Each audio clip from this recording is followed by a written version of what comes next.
everyone. My name is Heather Reed. Thank you for being here with me, and sorry about the tech issues that we had.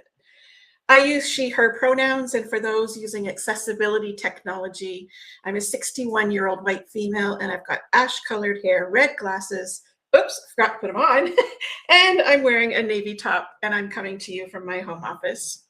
As a reminder for every episode of Event Contracts Exposed, I am not a lawyer, and nothing that we discuss here should be considered legal advice. This is all about education, insights, and practical strategies offered by me, a seasoned event planner. And before we begin, I'd also like to note that all content in this presentation is copyrighted and is the intellectual property of Planner Protect. It may not be copied, reproduced, distributed, recorded, or used in whole or in part without my explicit written consent. Thank you for respecting my work and original content. So let's get into the learning. So based on my experience reviewing hundreds of contracts, today we're going to talk about why we need to overhaul food and beverage contract terms in a supplier's contract, whether that be a venue, whether that be resort, hotel, conference center, convention center, whatever the case might be. I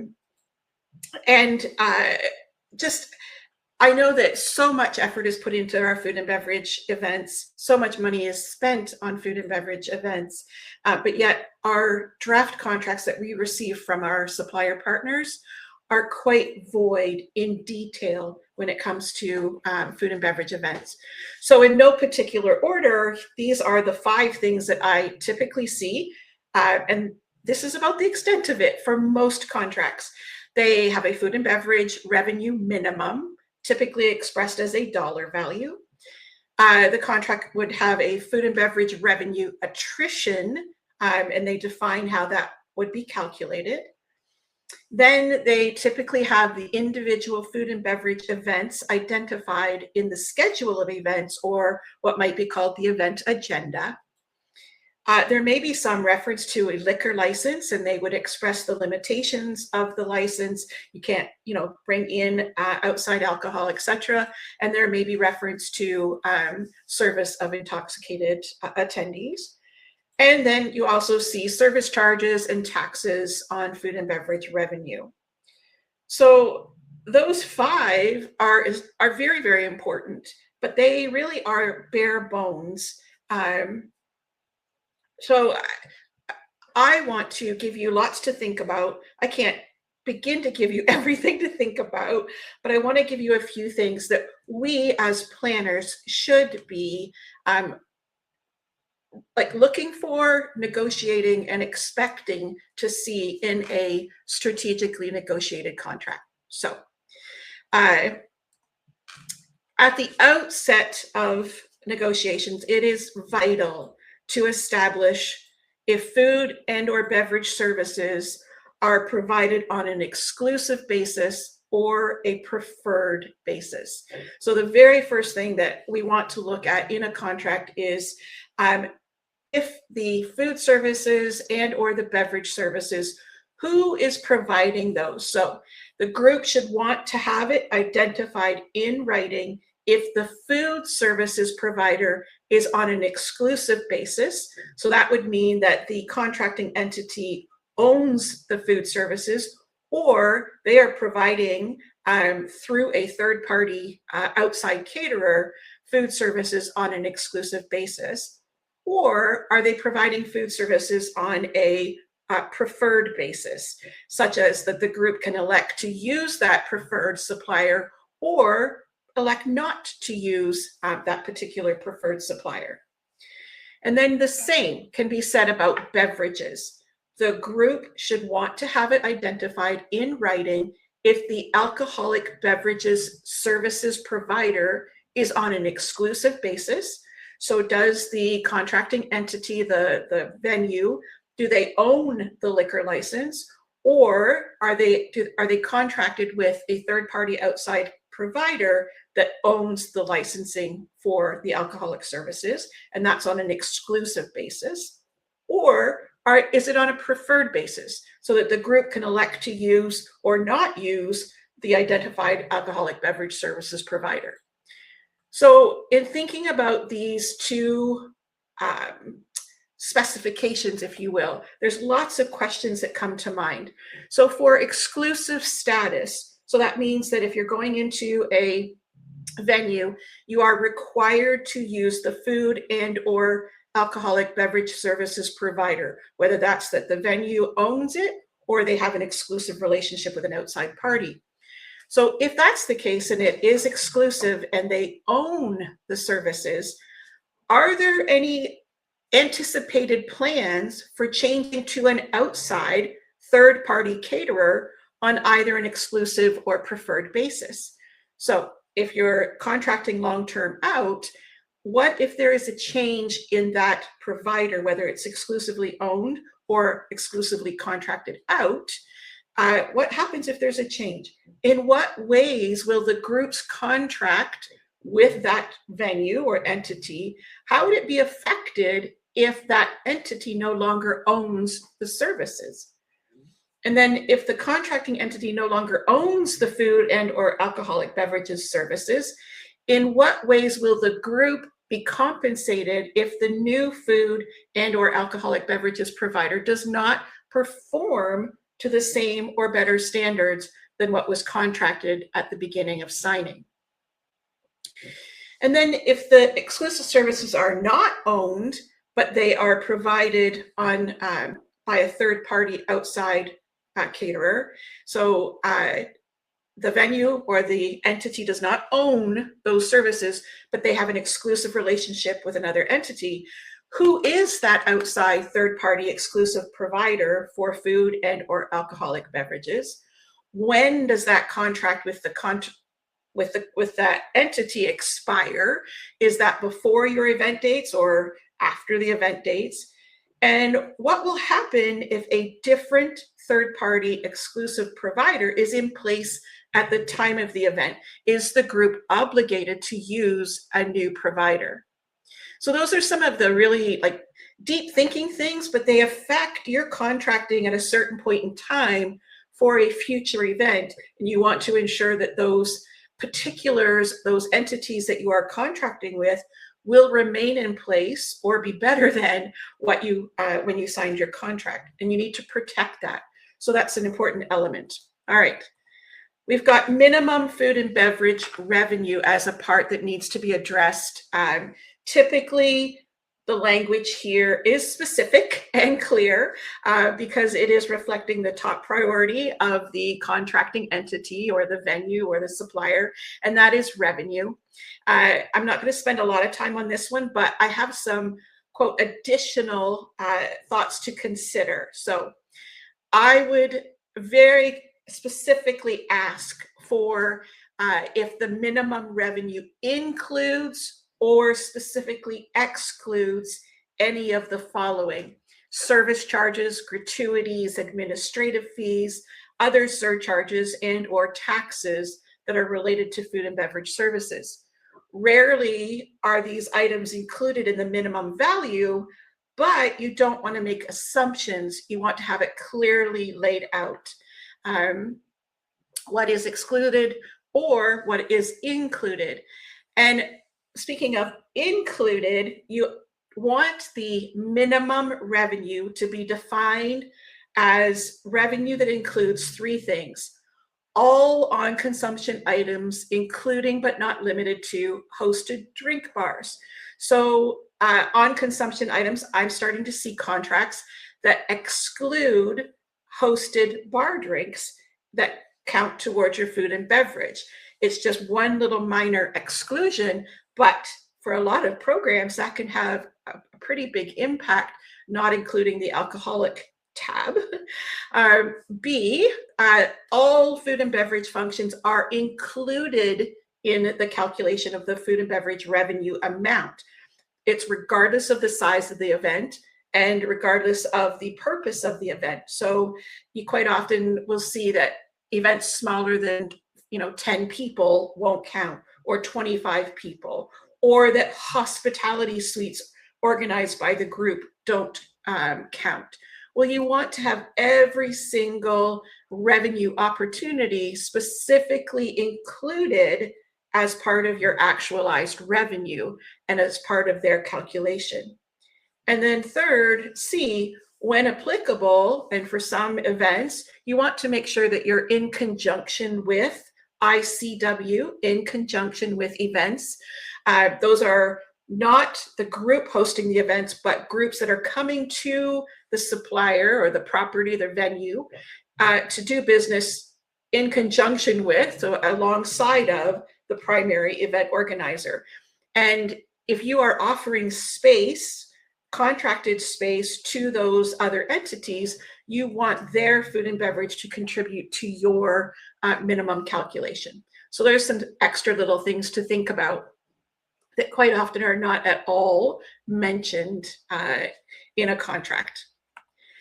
All right, we're going to talk about menus. So this is one thing that is rarely mentioned in a contract, a draft contract, but there's lots to think about and things that we probably want to contract, because contracts are meant to have specificity.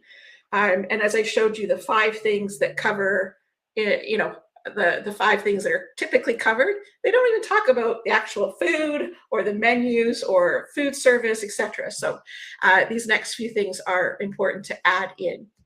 So what kind of menus will be available at the time of the event? So if you are looking at a potential venue that has a la carte menus in addition to standard banquet menus for groups, seasonal offerings, they're able to customize menus for a group piece of business. They've got chef's choices menus. Well, you want to protect that flexibility and those options at the time of your event when you're doing your planning. So you want to record all of the different kinds of ways that menus or food and beverage can be planned for your event. So you're mentioning all the different kinds of ways. You also want to look at current menus. So if you're doing a piece of business well in the future, you'll want to benchmark some prices. You may want to lock in current menu prices if you are in proximity to your event dates, or maybe even, early into the next calendar year. So the group should require a dated copy of the current menus and it be referenced in the body of the negotiated contract and physically attached to the contract as an exhibit. And that's for the purposes of benchmarking menu selections, menu packages, and menu pricing. And the third thing around menus that we want to talk about and negotiate and contract is when will updated menus that the group can actually use for pricing be released to the group. So will the event pricing be released 12, 9, 6 months out? I've seen pricing in a contract stated that pricing would not be firmed up until 30 days prior to the event. So don't leave it ambiguous and think that you'll get pricing confirmed 6 months out. Negotiate that window of time in which you will get firm pricing from the supplier partner and put that in writing. All right, number 4, customized by the group menus.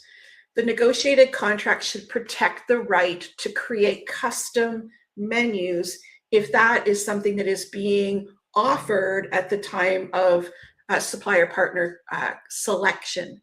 A kind of unique one, the availability of signature items. So think about authentic Montreal bagels or Louisville's the hot brown. If there are specific items that reflect the geography or the demographics or the authenticity of the area that you're in, you want those specific items to be contracted to be available at the time of the event. And then my last point around menus that we probably don't often think about is chef's choices menus. And those might be a great option for folks for planning purposes, for being budget wise. But I would say that if you are using chef's choices, you still want to make sure that you are having the final approval of the chef's choices menus. So you want to put that in as a protection for you as the group to be notified of what the chef's choice will be. All right, another thing around menu considerations. Our attendees these days are highly sophisticated in their expectations and in their dietary needs.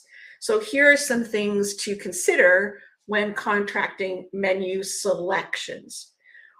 One, you want your supplier partner, you want their menus to reflect current culinary trends that align with attendee expectations. And that might include plant-based options, it might include wellness-focused dishes, and address sustainable sourcing practices. The second thing that you may want to make note of is that menu sourcing will avoid regions or suppliers affected by current international sanctions, embargoes, or tariffs, unless explicitly approved by the group in writing. And the third item is that at the time of the event, the provider will abide by emerging requirements for carbon footprint disclosure. And we know that sustainability and measuring our impact of our events is top of mind for planners, and having a partner that is willing to do that alongside of you is so helpful, but it should be contracted. All right, then we get to dietary, food allergies, and food safety. We know from numerous publicized, catastrophic, and unfortunate circumstances surrounding food and foodborne allergies and dietary restrictions, groups need to ensure in the contract language that they are demonstrating and practicing duty of care for their attendees as it relates to food and beverage services at their events. So groups should be working with their legal counsels to negotiate specific contract language that protects a wide range of liabilities that are possible when considering food and beverage services and products and those events. So one, things like sourcing food safely. The provider will source food safely, including verifying freshness and checking for spoilage. The supplier partner will provide proper food storage and handling, including using temperature controls and sanitary environments. And today on LinkedIn, I saw Tracy Stuckrath, who is the food and beverage guru in the industry here in North America. And she was holding two temperature instruments, and she said, off to gauge the temperature at an event.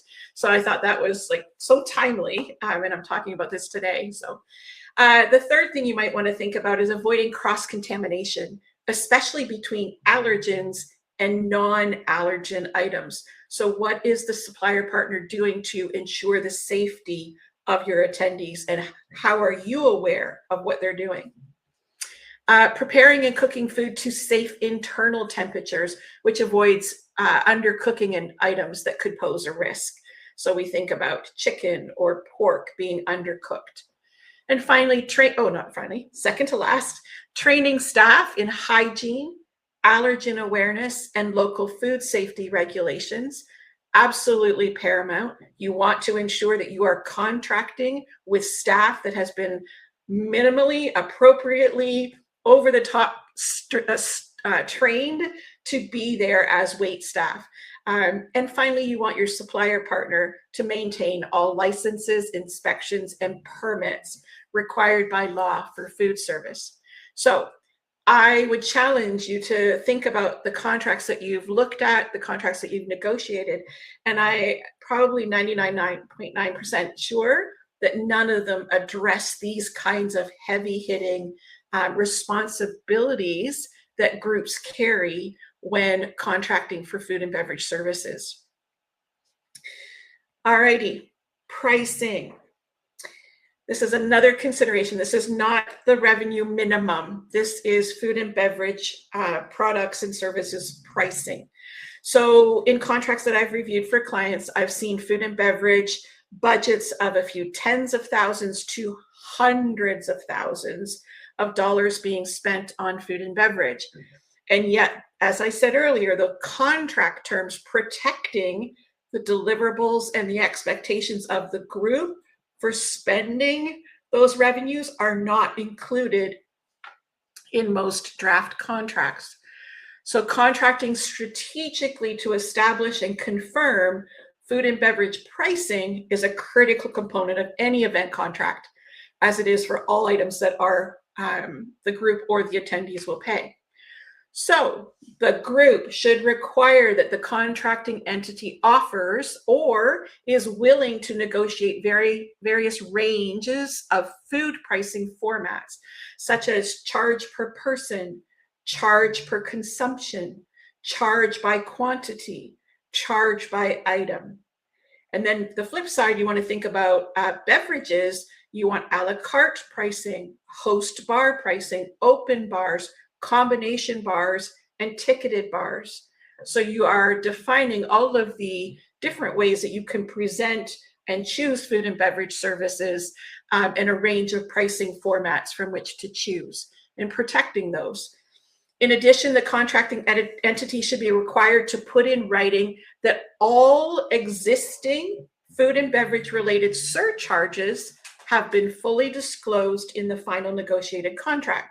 So here I'm thinking about, quite often we'll find some of those granular little charges on the banquet event orders. Well, those need to show up in our contracts long before we get to a banquet event order. So things like overset charges, minimum attendee surcharges, corkage fees, service charges, and gratuities.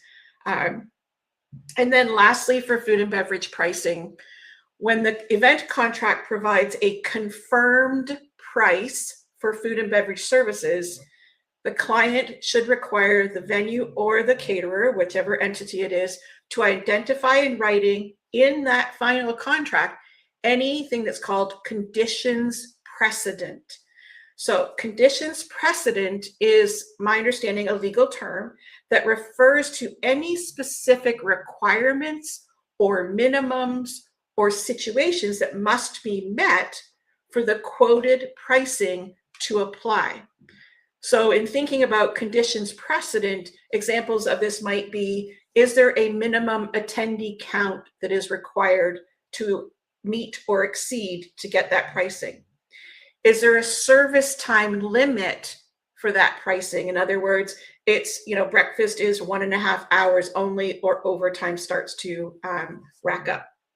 It might include use of facility charges. It could be charges for last minute changes to menus or banquet event orders. I am seeing now banquet event order missed deadline fees and surcharges for customized meals. So you want to know fully that all of the different scenarios in which you might encounter undisclosed fees when it relates to food and beverage, and get those itemized in the final negotiated contract. All right, staffing and service levels. So I was just on site last week with another planner to support them, and I was shocked at the consistent understaffing of the meeting space for everything from logistics support to food and beverage service staff. It was chronic. It was a known problem. It was even mentioned in discussions with some of the staff, and ultimately it was the planner who had to work incredibly hard to ensure the success of their meeting. I said it was like the on-site team was being pulled for event delivery instead of supporting the planner and their needs. So the last topic I want to talk about for today is negotiating contract terms for staffing and service levels for food and beverage events. So 1, knowing and documenting, and of course, subject to change, local laws and regulations affecting food and beverage functions. So things that could be discussed are labor union regulations that limit the number of diners that service staff can serve at a banquet. union pay scales for contracted services, rules and regulations for overtime, and legal requirements for certifications for certain service staff. You will also may want to know when will the critical role of the CSM or the ESM, so Conference Services Manager or Event Services Manager, be determined, and will they be available on site for the duration of the event? That might seem like a no-brainer, but times have changed and people are doing their jobs remotely. If it's important that you have a contact that is assigned at a certain time in the planning journey and is on site for you, then that needs to be negotiated and contracted. The group will want to most certainly discuss and negotiate and then explicitly contract mutually agreed upon staffing standards and performance expectations for the various types of food and beverage functions. So here I'm thinking of, let's say a buffet line, like a buffet station, one line, single side. How many attendees per single buffet line can go through over a specific duration of time? So we might think of 100 attendees in 15 to 20 minutes. That is efficient service. What is the contracting entity's performance standard regarding a single line of a buffet? You may think about plated events. How many servers per specific numbers of attendees? If it's lunch and it's distributed family style, there would be less service staff. But if it's plated and it's set down all at the same time at the table, that's an incredibly different service to attendee ratio that should be negotiated. You can think about open bars. How many attendees per bar can be served in a specific duration of time? If everyone, like the arrival pattern of your attendees to a reception, if everyone is coming at once, how many bars will you expect to have? And then there's also brand standards for service preparedness. So such as we are ready 15 minutes prior to the start time that's been indicated on the banquet event order.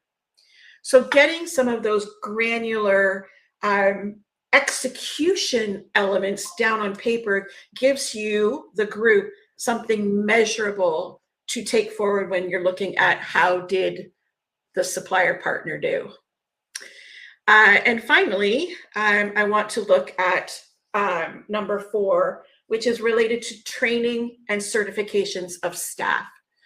The group will want to establish staff training and certifications for each shift during the event to ensure that the contracting entity's staff are appropriately trained and certified for things like alcohol consumption and refusal of service. So that might be Smart Serve. And that's one program name. There's lots of them across North America. Food handling and food hygiene. Food allergens. So you can request that someone is specifically trained to address any attendee needs that are allergen based. Some procedures like Heimlich maneuver and CPR training, perhaps even EpiPens and automated AEDs, automated external defibrillators. How many of the staff are trained? Where are they? And you also may want to confirm that there will be staff that are trained and have knowledge and awareness of religious dietary restrictions. So, all right. I think our time is probably up, and that's been a lot, and I've given you a lot of food for thought, and I have no pun intended there at all. These slides are just scratching the surface with contracting considerations in this modern landscape.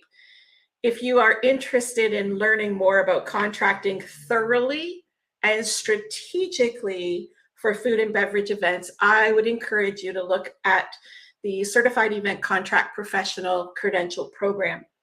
I will tell you the food and beverage module is well over 5 hours of content alone. So you can find all sorts of information at cecp.plannerprotect.ca. And then 3 things before you leave. I hope you will join us for next month's episode on accessibility first, contracting events that welcome everyone. That's 1 month today, Wednesday, March 18th. And I'm incredibly honored to have Samantha Evans of the International Association of Accessibility Professionals as my special guest. Number 2, remember that all Event Contracts Exposed episodes are featured on Planner Protect's YouTube channel. And finally, always remember, a well-negotiated event contract isn't just a document. It's your power, your protection, and your peace of mind. So that's it for today. Thanks, folks.